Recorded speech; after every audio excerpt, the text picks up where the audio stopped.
here. Mending and repairing your clothes, like I said, avoiding fast fashion as much as possible. If you can, so on the opposite end of fast fashion, if you can invest in high quality pieces from brands that you know are using sustainable practices, that's a way that if you don't feel comfortable shopping for secondhand, that's another way that you can be a more sustainable shopper in terms of fashion.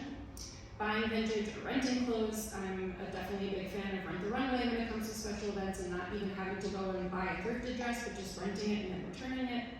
And then favoring organic and non-synthetic fabrics. Some great suggestions for textile donations locally, and I'm happy to put all of this in an email after because I know there's a lot of information, but I'm just trying to kind of run through and give some ideas. Buffalo Exchange is a great resource in New York City where you can sell your goods, your clothing mostly. Wearable Collections, I believe, is a program with NYC, if I'm not mistaken. Again, Facebook Marketplace. For Days is a company that you can send all your clothing, ThredUp as well. And the last thing, I'm going to skip a couple of slides because I've already said a lot, but the last thing I want to say, which I feel like is very impactful, is one of the number one things I get asked as a low-waste educator in the space is like, well, I can't afford to be zero waste, it's too expensive. And I will admit there are some zero waste or sustainable, quote-unquote, products that are definitely more expensive than their single-use counterparts. But overall, if you're living a much lower waste lifestyle and you are being a minimalist, you will find that you're spending less money, and that's definitely a fact and something I think is easily achievable. But this is just such a great quote that I just thought was really impactful and a great different way to think about when we talk about the term zero waste. So zero waste is not about what we can afford to buy, it's about what we choose not to buy. And this is by Lindsay Miles, who wrote a book called Treading My Own Path. So she says, I want others to embrace this lifestyle beyond the choices that cost the least amount of money. I want others to embrace choices that make the best sense for the bigger picture. Local communities, our health, wildlife, workers' rights, the environment, and the planet as a whole. So that really hit me hard when I heard that originally and just kind of taking a new perspective on it. And on that note, I think that's a good place to kind of leave off. Thanks for coming out. This is such a neat space. So I'm Karen Napolitano, and I'm the Education and Outreach Coordinator for Sims Municipal Recycling. So Sims Municipal Recycling operates the very big facility out in Sunset Park, Brooklyn, where all of your recyclables go. So everything you put in those clear or see-through blue bags or maybe sealable bins labeled recycling, everything you put in there and leave out for the Department of Sanitation to collect, the recyclables will come to us. We'll sort them out, and then we will sell them. So they'll be made into new products. Hi everyone, I'm Oliver Wright. I'm the chair of the Brooklyn Solid Waste Advisory Board. I've been an environmental consultant for about 15 years now and got my hands dirty in all sorts of different ways. So talking about sorting through trash, I've done my fair share of that.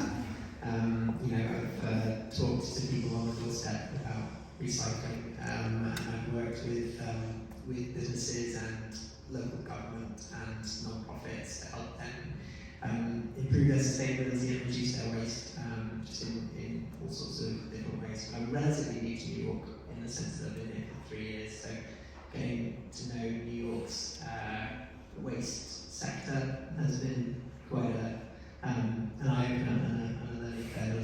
It continues to fascinate me every day, so I'm really happy to be here. This is my first event in person since the 4 times. So it's fun to see you all and to be such a lovely space. Hi everyone, I'm Ashley Barker. I work for the Department of Sanitation and Bureau of Recycling and Sustainability.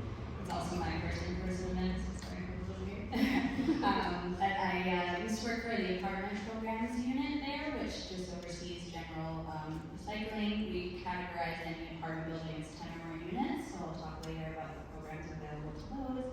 And I recently took over the special waste team, so we'll definitely talk about how to handle household hazardous waste and just like all of the resources that sanitation has available and tries to provide so to make it easier for all of you. So thank you for having me. Thanks for being here. I forgot 2 things just quickly to mention before I let Kara start.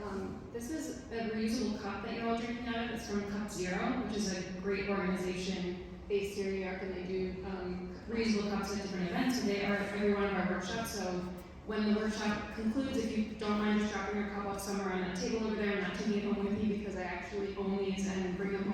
them in my dishwasher, so that would be great, thank you.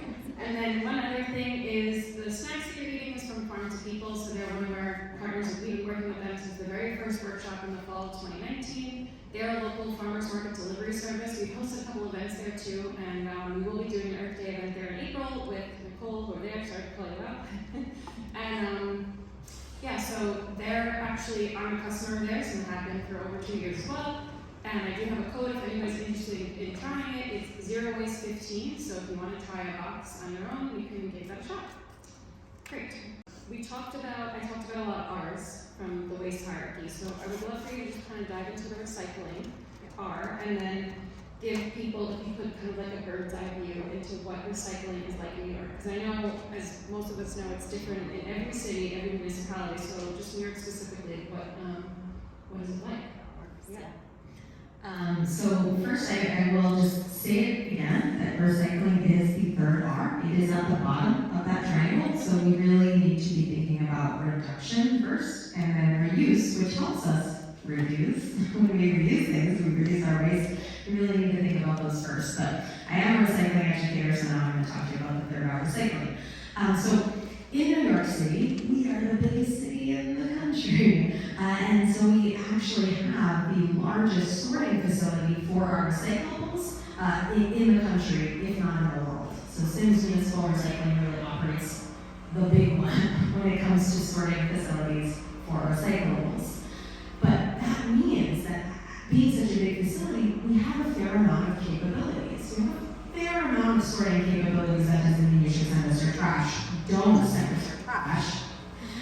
But it does mean that we're able to accept a fairly wide range of materials in New York City. So as Nicole said, right, recycling looks different depending on where you live. You know, a smaller community might be working with a smaller recycling facility that might have less capabilities. But here in New York City, we're on a larger scale. So important thing to remember though, is in New York City, you are supposed to separate your paper and cardboard from your metal, glass, plastic, and cartons. It's called a dual stream recycling program, 2 bins. So at Sims, where I work, we are really just sorting the blue bin, the metal, glass, plastic, and cartons. We're not really set up to sort all that paper. We need you to sort it. That's a pretty important step in the process. So we are really using a series of technologies and some human power to sort the metal from the glass bottles and jars, from the rigid plastic, from the cartons, and then selling it mostly in domestic markets, primarily in domestic markets. Everybody mixes up the coffee cup, like the paper coffee cup. I'm sure this is in here. Well, I will say the most, So the most miscycled item is a mess. Because, what is it made of? Anyone? Multi-resins. Yes, it's a multi-layer item, but what are those different materials? Paper, yes. And Plastic. And plastic, right? So it's mixed. This guy has a layer of aluminum in it. Yep. So people see cartons though, and they think paper, that the brain says paper, so they want to put it in the green bin with paper and cardboard, but that would be incorrect, because all that layer of plastic and metal, and this one just has the 2 layers of plastic, but that going to a paper mill with all the paper and cardboard, it doesn't belong there, those other layers, and it can be problematic in the recycling process, in the paper recycling process, where they're breaking it down and making it into new paper. So that's the most commonly miscycled item. But an item that confuses people a lot is, yeah, as you said, the coffee cup. Because what is the coffee cup made of? Paper and wax. Paper and plastic, usually. But not the same as the carton, right? Now we're really getting into the weeds here. So there's a layer of paper, and on the inside, there's one thin layer of plastic. It's pretty thin. It's not built as strong as the carton. So, okay, you can put this in your paper recycling bin. Different people might tell you different things. But I went to the paper mill. I asked them at the paper mill, and they basically said, yeah, we can, what they say out there, they say, if you can tear it, we can take it. So, yeah, about the envelope that has that Yes. window with plastic? Yeah, so that is okay. The little envelopes with the plastic windows on them, staples and tape are okay. They do at the paper mill have the capability to sort out some extras. They don't want you to send all your extras. You know, they have some capabilities, but we can't take advantage of that. What they really want is paper and cardboard. You know, it's as simple as that. What about your oily pizza box? You can put that greasy pizza box in the paper bin. Let's please, I don't know Say it who again. started Say it again. this rumor Say it that again. you can't recycle pizza boxes in New York City. Who started that rumor? I don't like it. You can definitely put your pizza boxes in the paper recycling bin. What I say is, if it's more food than paper, well then it's food and it doesn't belong in the paper recycling bin because we're putting paper in the paper recycling bin. What else you got, Matt? Okay, well, I have some items that are very recyclable, but then a couple of other challenging ones. So I see a lot of these at Sims. I'm actually seeing less of these coming in the mail these days because they are switching to paper. You know, companies are making some changes at their own pace, but this is a soft plastic, okay? Does anyone know what kind of plastic we recycle in New York City? Hard plastic, yes, just if it's rigid. Including the black one? Black You- plastic? The rule is, I can talk about that, because there are changes on the horizon there as well. But the rule is any hard plastic. Okay. So you know what I teach the kids, because they're like, oh, the water bottle, you can kind of squish it. You can, it's a little bit soft, it gives. But look, if you put your hand out very flat. So if you put it on the counter, it's gonna be tricky, isn't it? And it keeps its shape, it's rigid plastic. That was great, you did great. Wait, one more. But if you put it on the counter, that's not rigid plastic. And this one gets a little tricky, but anyway, last one, I promise. It doesn't, It's cheating. This is cheating. So any bag, pouch, or wrapper that's plastic does not, very light fault, does not belong in the recycling bin, basically. Okay. You want more? So this one, similar, it's also soft plastic, but it's also a multi-layer material. You know, chip bags are like a layer of plastic, a layer of ink, and also a layer of aluminum on the inside. So you have that multi-layer thing. And items that are made out of multiple different materials fused together, I mean, just think of, do a little thought experiment about that, right? Like this, sorry, you don't have to be my prop table. So this is basically one type of material, right? You melt it down, you make it into something new. Fairly simple, not simple, but fairly simple. But multi-layers, it would take so much energy, right? To take apart a little bit of plastic from a little bit of metal, a little bit of ink, and then you're gonna have this much plastic and this much metal. And you've used so much energy to do something that you're not getting much back from. So this is the reason for the multi-layers. I need a table. Yes. How about the plastic bottle? The cap is made of different. Yes, that's a But very good point. you can send all together. Yes. And also the glass jars, they have often metal. Yeah. I'm a pro. I'm not. Okay, so someone actually, Ben from Reusable Solutions came up with this rhyme to teach people about caps. So if it's the same, it should remain. So plastic cap stays with plastic bottle. That goes for the carton, remember, it's a plastic coating, has a plastic. And that goes for any plastic container with a plastic cap. If it's the same, it should remain. But if it's not, let's see, where is it? It's right here. If it's the same, it should remain. If it's not, pop the top. Oh, okay. Because, you know, glass and metal, they have to go different places, right? Different materials have to be processed differently. So we separate it, but then you can still put them both in the bin. Cool. Thank you. So, people ask a lot about the caps, and people ask a lot about, you know, how clean does this stuff have to be? And then they pull out the peanut butter jar. And they're like, what do I do? So in New York City, everything I'm saying is really New York City information. And if you move or travel, you need to just look up your local program. But in New York City, it is okay for the blue bin stuff to have a little residue on it. In general, it's good practice to clean your recyclables. You know, it keeps your home clean.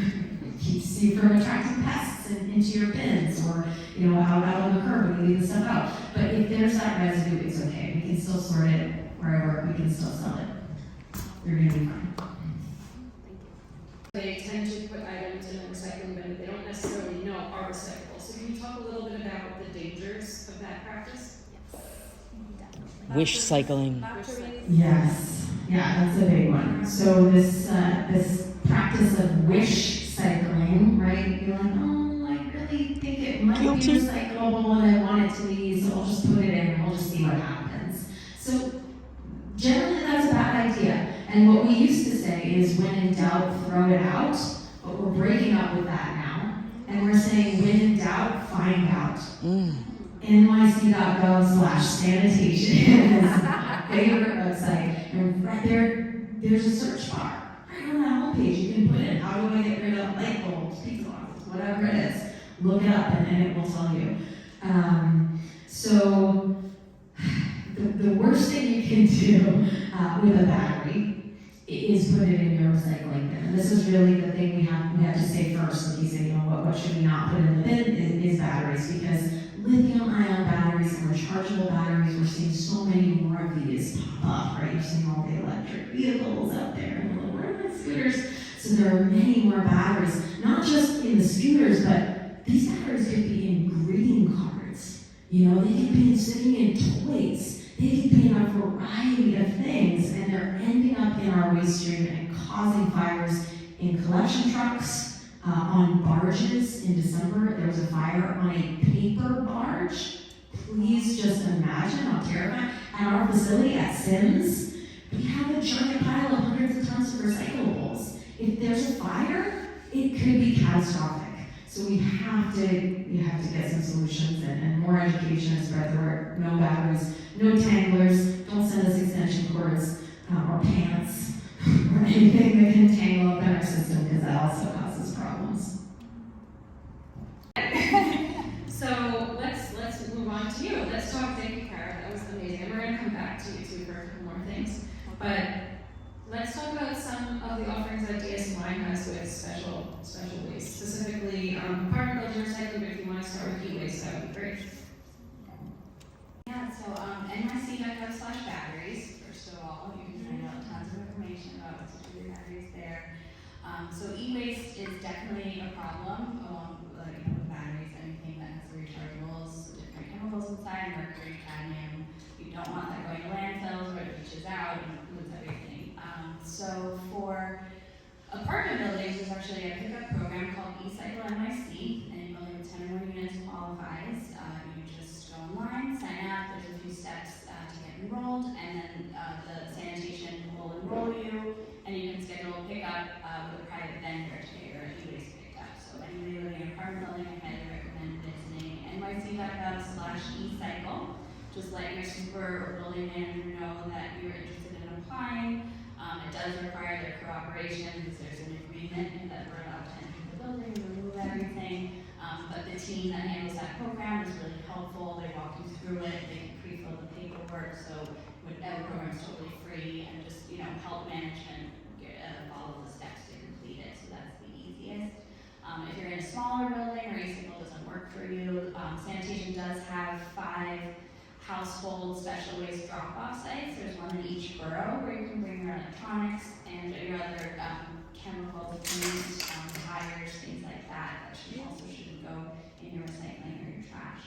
Those are open every Saturday from 10 to 5 and the last Friday of the month. I just used the one in Queens last weekend, and it was really easy. You just drive up, drop off everything. It's really nice, and they're happy to be there. It's overtime for sanitation workers. You get to know your local sand workers. It was fun. And then sanitation also, my team puts on safe disposal events. So there are 10 per year in the spring and in the fall. We do each borough once per season. So we're gearing up to start in May. People in the districts where it's near will receive a mailer, but you can also visit nyc.gov/safe disposal. We have short links for like anything you want to get rid of, pretty much. Just go to nyc.gov/something and you'll be able to find Yeah, the nice thing it. would be these links in the follow-up email as well, so don't feel like you have to remember all of the backslashes. But that's a great event. You can just drive up or walk up with your electronics, your paint, your solvents, chemicals, automotive, rechargeable batteries we take there, and we unload the car for you, or you just drop off your in and out pretty quickly. There's quite a line. We have about usually around 3,000 people come to each event, so they're very well attended. In Manhattan, we'll be at Columbia, and you can meet our costume characters, the trash bins and everything. So you can visit there. But yeah, and also NYC have social electronics, which Nicole mentioned earlier. That points you to all the retail locations that are required to have some sort of take back. There's mail back options, and we just try to stay on top of the laws and the different options available to point residents towards whatever is most convenient for them. So yeah, I think there's a lot of options. There could be more, and we're working on it. And if you're a resident of Staten Island and in a house, you can also call 311 and arrange for an electronics pickup. So it just helps to have everybody know what the options are and tell your friends. So I know you talked about how to go about by getting these resources in your building by going online and filling out a form, but could you maybe talk about some of the pushback that you might receive or feedback that you might get from building owners or landlords, and what kind of some tips that people can use to combat that? So for electronics, really there's not much pushback. This is a state law that went into effect in 2015, and Sanitation does actively ticket, so if they find you waste out on the curb outside of Staten Island where there's the program, you can receive a fine, I think $100 violation. So really there's not much pushback that we experience when you let your building management or staff know, hey, there's this free program Sanitation has, you just need to find a little space to store everything. They're going to come meet with you, explain, sign you up, that's all you have to do, and then we'll be complying with the law, and we don't have to worry about receiving future violations. If for some reason you get a ticket for e-waste outside, you could show court that you have the program, and that ticket will get tossed out. So it's really just incentivizes itself because it is a law and a mandate, and we saw that it really, that state law had an impact. When we did a waste prioritization study in 2013, e-waste was at 1% of our waste stream, and then when we redid it after the law passed, it dropped down to 0.3. So just by having a law and having an easy program for people to follow it was great. Just built in compliance and participation. There's another program called Refashion NYC for clothing and textiles. That's for apartment buildings. I would say that one. It's totally optional, and a lot of people want to recycle their textiles and already take their stuff to thrift stores or different drop-off locations. With this, you can put a bin right in your building, you donate, and when it's full, you call and either Housing Works or Salvation Army will come do the pickup. I just think that there's, just expressing maybe sometimes, management just can't be bothered or super sees it as more work, or your building staff, doesn't want to accommodate that. But we, taking sort of an unofficial survey from fellow residents, hey, I'm looking at getting this refashion dinner for our building, is this something you think that you would use? And taking that to management to say, I have 10 people who would use this, we've figured everything out, it's a very simple process, there's really nothing for you to do. We provide annual reports of your diversion, and usually management can use that as a tool to say, look at the great things we're doing for our buildings. I really didn't have to do much, so I think just letting them know that it's something in advance that you're interested in, and then being proactive about signing up. If you submit an inquiry, it comes to the team, and we just work with you.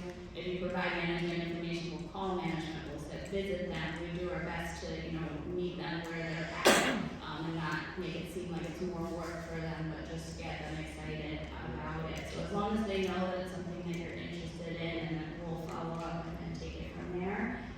It's usually pretty easy and not hard to get involved in those programs. And there's also the third program that I just wanted to shout out, which is the Zero Waste Building Maintenance Training. And if you find you're in a building that's getting tickets a lot, or you just find that your building, maybe you're lucky enough to have building staff that's trying to keep up with everything for you, and they're always overwhelmed, you can suggest they come to this great program, they get certified with Sanitation, it's a great resume builder.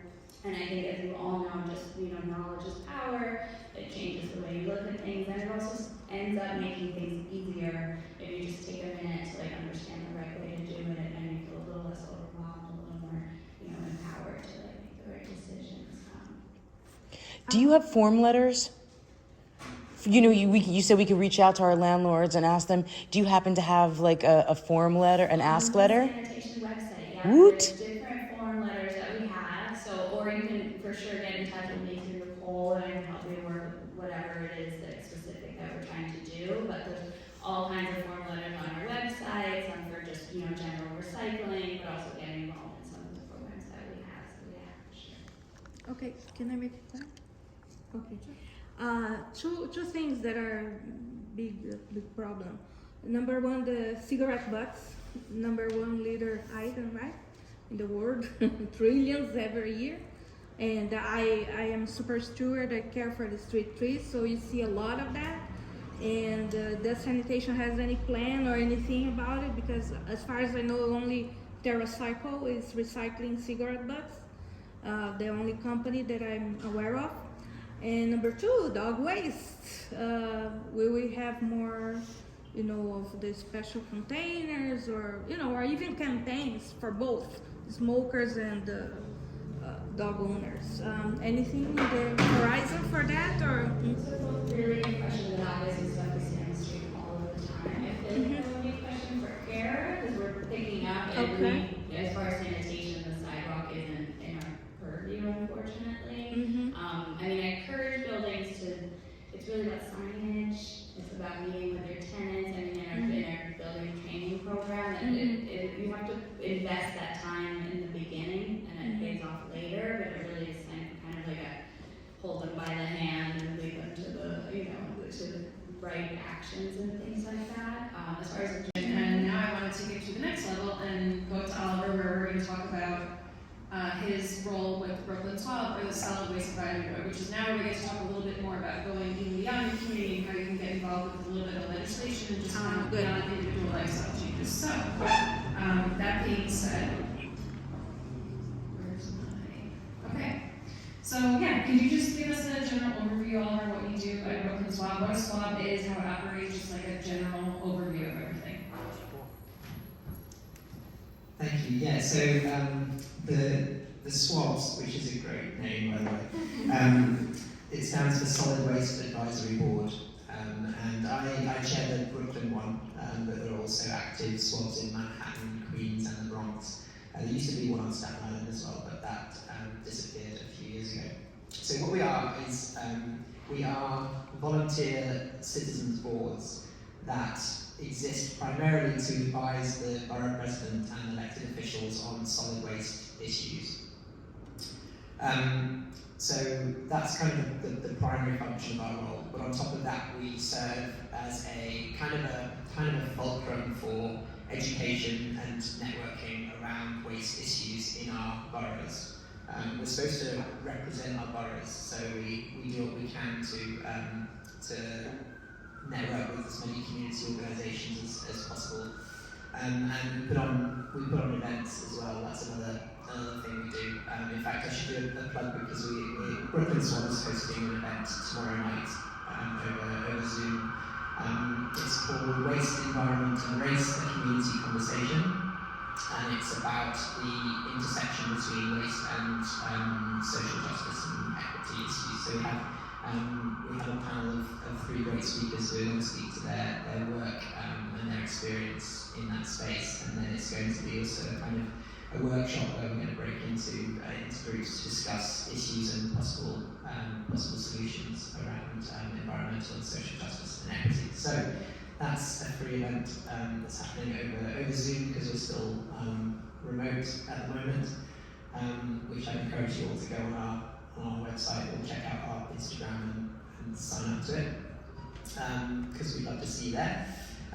So where was I? How do we work and what do we do? So we hold monthly meetings where a lot of the action goes down, and our meetings are open to the public. We have 20 members as a board currently, so 20 official board members, but we also have plenty of regular guests who are contributors to the work that we do but aren't official members. So typically in our monthly meetings we'll tend to have between 30 and 40 people attending. And then aside from that we have committees around particular topics, and they also meet monthly or sometimes more frequently if needed, and they tend to drive the work that the SWAB does on the ground. So we have a legislative committee that looks at legislation and policy and kind of our advocacy approach. We have an organics industry committee that does anything and everything related to organics. We have an outreach committee that is about outreach and education, and then we also have an events committee that puts on events. They all have their respective chairs and their respective membership from within the SWAB and our guests, and they're also all open to the public. So that's basically how we work. Sure. Well, I can start by just talking a little bit more about our monthly meetings, because we tend to we meet on the first Monday of every month. So the next one I think is the 4th of April, if I've got my date correct. And we start normally by having a guest speaker, so we'll invite a guest speaker who can speak about a topic that is normally that's topical if possible, or is of particular relevance in the moment, but otherwise it's just of general interest to anybody interested in waste issues. So that's a kind of an educational resource right at the start, and then after that we dive into committee updates on what the SWAB's up to. So in terms of the topics that we address, there are two primary means by which we decide what we work on, I suppose. Number one, and probably the most important, is that especially in the last few years, there's the waste agenda has tended to have certain fairly urgent things happening. Obviously, with the pandemic, there were pretty severe budget cuts, and that affected a lot of essential services. But one of the biggest things that it affected was the organics program. So we spent a lot of time working around organics and sort of advocating for ways that could be restored or improved. And there's also a big thing that's been bubbling for the last year or so is something called extended producer responsibility, which is also can be called the polluter pays principle, which is basically about getting the producers of packaging and paper products in New York State. This is a state level thing to directly pay for the management of the waste that they're effectively producing by making their products. Getting them to pay not only to manage it, but also to rethink how they design it, how they market it, and everything to try and make it more sustainable, and to alleviate the burden from the state and the city of having to deal with that. So that's an enormous opportunity, but also an incredibly complex issue. So we spent quite a long time looking into that, holding various fora to get people to talk about it. What else have we been involved in? Skip the stuff. Skip the stuff, yes. So thank you. We are a member of several coalitions, one of which is Reusable NYC, which focuses on trying to pivot New York away from single-use items. Single-use plastic, of course, is always something that's very much on the agenda. And the Skip the Stuff bill was something that was introduced in the City Council, and so we were part of the push to try and get that over the line and signed into law. And unfortunately, it didn't quite pass in the last session. It was fairly agonising, but there was a huge amount of momentum behind it. In case you don't know, the Skip the Stuff bill was a very simple piece of legislation that would have made food outlets pivot away from including single-use cutlery, napkins, and condiments by default, to instead the default being not including them, and so having them by request only. So it's a brilliant piece of legislation because it was very, very simple, didn't have any accessibility issues or anything like that. It just meant instead of the default being yes, the default is no. So we were very hopeful of that being passed, and we pushed for it, but it didn't quite get there. So we're pushing for it in this legislation. And probably the other big thing that's happening at the moment is commercial waste zones. So they're really completely revamping how commercial waste is handled in New York City. You might be aware, or you might just have witnessed that up to now, commercial waste has been handled by private waste companies, and there are just literally hundreds of them, with it being a completely free market who can take on the contract for individual businesses. So that has the upshot of there being a huge inefficiency in terms of truck miles. You can have a street in theory that has got 30 businesses on it, and each night 30 different trucks will come down collecting the trash from those businesses. So the commercial waste zones are an attempt to consolidate that into a much more efficient way, where you get a certain smaller number of private carters who bid for a particular zone as a commercial waste zone, and then only they're allowed to operate in that zone. So it's a brilliant opportunity in terms of sustainability, but it also obviously comes with certain risks in terms of consolidation of power in the waste industry effectively. So there's valid concerns about monopolies and stuff like that. So trying to navigate that and trying to push something that's equitable for the city, it has been a focus as well. So those are things that are on the agenda, but otherwise I'll say the swab is an open and welcoming place, and that if people have an interest in a particular waste issue, we're very happy for people to become the leaders within the swab on that issue. And to being a volunteer board, we're limited to the capacity that people have in their spare time to do work for us. So if people come to us with an idea that they're enthusiastic about, then we're very, very happy to run with it and make it the focus of our work.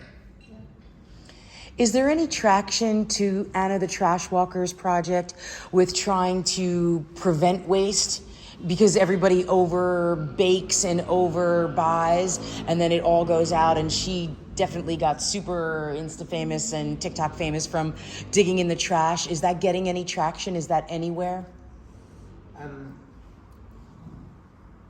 I can't say for sure that there's a solid piece of, in terms of legislation. Are you talking specifically about food or like anything? Well, she's talking about everything. She's talking about slashing trash from retail, from fashion stores, and then food stores that are overproducing and then throwing the food out, and Hallmarks that are throwing out cards every season and bringing back the same wrapping paper they threw out last season. They're going to bring back and make more excess and throw that away too. And so I'm not aware of any specific, like I say, legislative.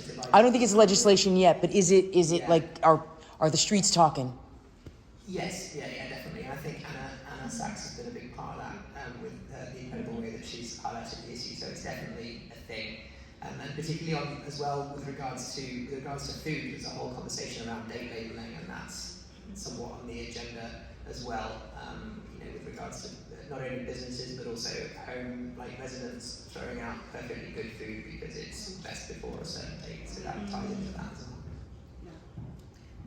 Yeah, I would say in general, in terms of the swabs, just following them on Instagram, not just your local one, all of the swabs, joining their newsletters and getting involved in, it's normally a Google group, I think it is, at least for the Queens one, they all have that.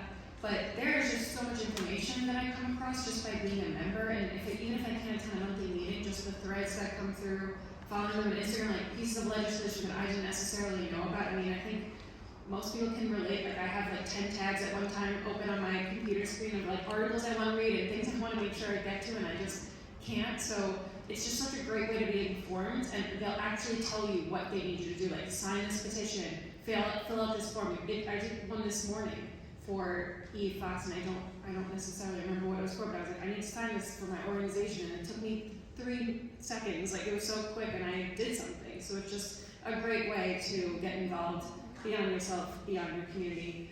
So on that note, it is.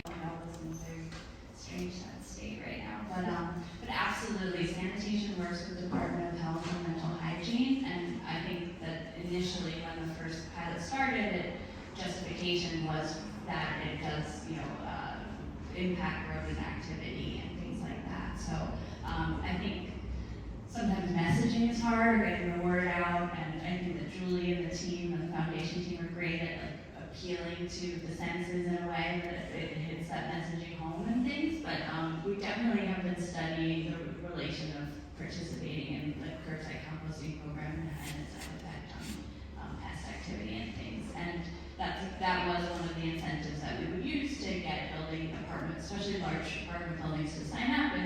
if all of your food is locked in this, you know, the cage bin that you can't open, you know, you're gonna have less rodent activity and things like that. So I guess, you know, I think we could do a better job about messaging that and appealing to people, but because of the state of composting and that not all districts are able to participate, it's just a hard thing to manage right now. Do lemon and mint bags work on repelling rodents? And also, Department of Health runs a great, I attended the RAD Academy, I don't know if anybody has gone to that, but they run a free program, it's called the RAD Academy. It was really good, right? You know too much about rodents after that, yeah. So, because that makes me think at the RAD Academy, it doesn't work, right? The mint bags, I took that it doesn't really make a difference. They said that like none of the like essential oil solutions work, but they said to put bleach, like a rag soaked in bleach on both the bottom and the top of garbage bags, and then that was actually a repellent. But they were the reason that I really, like to your point that you just made to him, you know, that it was the reverse. People were always saying, you can't have this in the building, we can't have composting, it's going to bring the rodents to the building. But it's in fact the opposite, where when you have food waste, 1/3, which, you know, in residential garbage is food waste, when you have 1/3 of that being in plastic bags, rodents just rip them right open, as opposed to putting this in like a rodent-proof bin, which would be the compost ground bin. So that was really eye-opening, I think, for a lot of people in the RAD Academy. Yeah, so I think you really, in learning about composting and then the Rodent Academy and the Department of Health stuff, it just ties it all in. Just another RAD Academy. I'm going to give you 2 to 3 short answers to that. So, yes, we do need that paper and cardboard, all paper, all cardboard. If you can rip it, you can recycle it with that string. We need all of that separate from the metal, the glass bottles and jars, the rigid plastic, and the cartons. They do need to be separate because they need to go effectively to different places. No one is sorting them from each other. There's a very rare occasion that your super might be doing that, but that is the exception to the rule. I don't know who they shouldn't have to do that. So, first answer is that. Second answer, you can go to NYC.gov/sanitation and you can download free decals or order free stickers or posters to put on the bins or put up, on the wall above the bins, right? They are sending out the stickers again, right? Yeah, so it's great, all the things available. I don't know the direct link for that, but you can access it from the homepage. It's like the homepage and then go over to resources and recycling, and you can find it there. Did I leave anything out? I felt like there was one more piece to that. But great. It is important to separate. Residential stuff comes to us. It includes schools, yes, and some city agencies as well. And I also learned on a tour that if New Yorkers would, I can raise my voice. If New Yorkers would recycle even more, that because of what you get when you sell it, that actually your system with the government is the government could get a kickback, right? Yes, if absolutely. we really start recycling 100%. Yes, so That's still at Sims, we sort the valuables and then we sell them. And if we make a certain amount of money back, if the market is good, this is a volatile market, everyone, just want to be clear about that. But when the market is good and we pass a certain threshold, yes, we revenue share with the city. And currently, New Yorkers are recycling about 50% of what we could. So we get about 1,000 tons of metal, glass, plastic a day and 1,000 tons of paper a day. There's another 1,000 tons of metal, glass, plastic and 1,000 tons of paper ending up in the trash and going to waste. Is that number up from, like, what is that number based on? 2017 waste So it's time for a new waste characterization study. We'll be out in 2023. We're very excited to see what the new numbers are. Yeah. What was it from before, 2014? There's the Department of Sanitation and Sims as well. We work together in some ways. They do this really exciting waste sort where they take samples from waste from all over the city and then they just organize all of it into multiple categories and weigh it all. So they know what we're putting in the trash and how much. They know what we're putting in the recycling bins, what we're doing right, what we're doing wrong. It's like I'm getting excited thinking about it happening there. But then they create a wonderful, really accessible report with a lot of colors and pie charts and graphs, so you can really understand what's currently happening in our waste bins and how are we doing, how are we performing as a city, and how can we compare it to past? Awesome, thank you.